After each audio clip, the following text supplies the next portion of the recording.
ನಾನ್ ಬೆಳಿಗ್ಗೆ ಕಂಡ್ಬಿಟ್ಟು ನೋಡೋ ಅಷ್ಟರಲ್ಲಿ ನನ್ನ ಅಕ್ಕಂದ್ರು ಪ್ರತ್ಯಕ್ಷ ಆಗ್ಬಿಟ್ಟಿದ್ರು. ಅವರಂತೂ ಬ್ಯಾಟಿಂಗ್ ಸ್ಟಾರ್ಟ್ ಮಾಡ್ಕೊಂಡ್ ಬಿಟ್ಟಿದ್ದಾರೆ. ಅದೇ ಜೋಶಲ್ಲಿ ನಾನು ಒಂದ್ ಎಳ್ನೀರ್ ಕೊಚ್ಕೊಂಡ್ ಕುಡಿಯೋಣ ಅಂತ ಬಂದೆ. ಸ್ಮೈಲ್ ಯಾವ ತರ ಹಿಡ್ಕೊಳ್ಬೇಕು, ಯಾವ ತರ ಲೋಟಕ್ ಸುರಿಬೇಕು ಅಂತೆಲ್ಲ ಫುಲ್ ಜೋಶಲ್ಲಿ ಹೇಳ್ಕೊಡ್ತಾ ಇದ್ದೆ. ಆದ್ಮೇಲೆ ಅದು ನೋಡಿದ್ರೆ ಓಪನೇ ಆಗಿರ್ಲಿಲ್ಲ ಗೈಸ್.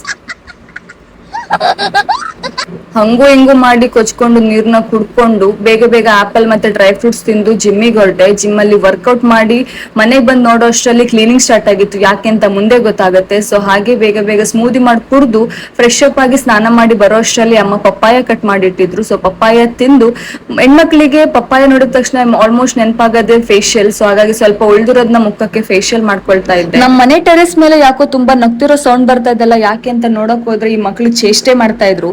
ನಮ್ಮ ಅಕ್ಕಂದ್ರೆಲ್ಲ ರಜೆ ಹಾಕೊಂಡ್ ಬಂದು ಊರಿಗೆ ಬಂದು ತಮಾಷೆ ಮಾಡ್ಕೊಂಡು ನಗ್ನಗ್ತಾ ಎಂಜಾಯ್ ಮಾಡ್ಕೊಂಡು ಆಟ ಆಡ್ತಾ ಇದ್ರೆ ನಾನ್ ಮಾತ್ರ ಅಲ್ಲಿ ಕುತ್ಕೊಂಡು ಕೆಲಸ ಮಾಡ್ತಾ ಇದ್ದೆ. ನನ್ ಹೊಟ್ಟೆ ಎಷ್ಟು ಉರಿಸ್ತಾವ್ರೋ, ನಮ್ಮ ಹೊಟ್ಟೆ ಎಷ್ಟು ಉರಿಸ್ತಾವ್ರೋ ನೋಡಿದ್ರೆ. ಸೌಂದರ್ಯಕ್ಕೆ ಬಹಳ ಬೇಗ ಮರಳಾಗ್ಬಿಡ್ತೀವಿ, ಆದ್ರೆ ಬಾಳ್ಬೇಕಾಗಿರೋದು ವ್ಯಕ್ತಿತ್ವ ಜೊತೆ ಎಂಬ ವಾಸ್ತವನ ಮರ್ತ್ ಬಿಡ್ತೀವಿ. ಸೌಂದರ್ಯಕ್ಕಿಂತ ವ್ಯಕ್ತಿತ್ವಕ್ಕೆ ಬೆಲೆ ಕೊಡೋಣ ಅಂತ ಹೇಳ್ತಾ ಮತ್ತೆ ನಾಳೆ ಸಿಗ್ತೀನಿ. ದೇವ್ ಬರೇಕರ್.